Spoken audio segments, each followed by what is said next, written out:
नमस्कार किसान भाइयों, इंडिया प्रेस यूट्यूब चैनल में आपका स्वागत है। किसान भाइयों, सरसों को लेकर भावांतर योजना शुरू। प्रदेश सरकार ने सरसों खरीदी के लिए पंजीयन की दी अनुमति। जी हां किसान भाइयों, आपको बता दें कि राज्य सरकार ने सरसों की फसल को इस बार भावांतर योजना में शामिल किया है। इससे किसानों के पंजीयन के काम शुरू हो चुके हैं और विभाग ने आपको बता दें कि 40 सहकारी समितियों में पंजीयन केंद्र बनाए। यहाँ पर किसानों का शासन के ई उपार्जन पोर्टल पर पंजीयन किया जाएगा। इस काम की निगरानी कृषि विभाग करेगा। साथ ही किसान इस योजना के लिए 20 मार्च तक अपना पंजीयन अवश्य करा लें। जी हाँ किसान भाइयों, आपको बता दें कि ये सरसों न्यूनतम समर्थन मूल्य पर बेचने के लिए 20 मार्च तक अपना पंजीयन अवश्य करा लें।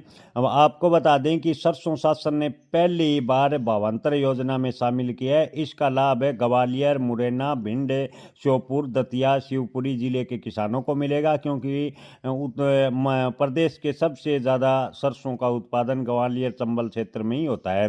अक्सर फसल आने के बाद सरसों के भाव सरकारी समर्थन मूल्य से कम हो जाते हैं। ऐसे में किसानों को नुकसान न हो, इस बार सरकार ने किसानों के घाटे को पूरा करने के लिए सरसों को भावांतर योजना में लागू शुरू कर दिया है।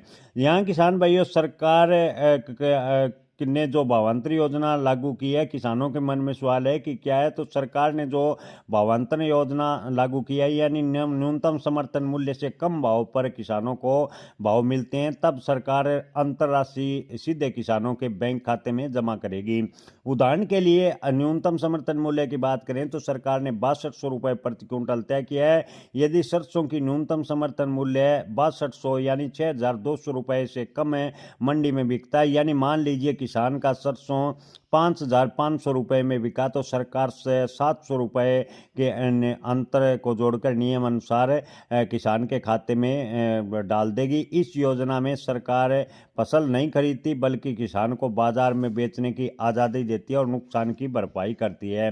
जी हाँ दोस्तों, आपको बता दें कि वर्तमान में स्थानीय कृषि उपज मंडी में सरसों के औसत भाव की बात करें तो 6300 रुपये प्रति क्विंटल के आसपास चल रहे हैं, लेकिन अभी सरसों की फसल पूर्ण रूप से मंडी में नहीं पहुंची है। आने वाले दिनों में न्यूनतम समर्थन मूल्य यानी 6200 रुपये प्रति क्विंटल से कम आने का अनुमान है। इसी कड़ी में राज्य सरकार ने भावांतर योजना का लाभ देने के लिए 40 सहकारी समितियों का जो पंजीयन कराने के लिए निर्धारित किया है। यानी 40 सहकारी समितियां सरसों के भावांतर योजना लागू करने के लिए किसानों से पंजीयन करेगी और सरकार भावांतर योजना के तहत जो मूल्य का अंतर है वो जोड़कर किसानों के खाते में जोड़ देगी।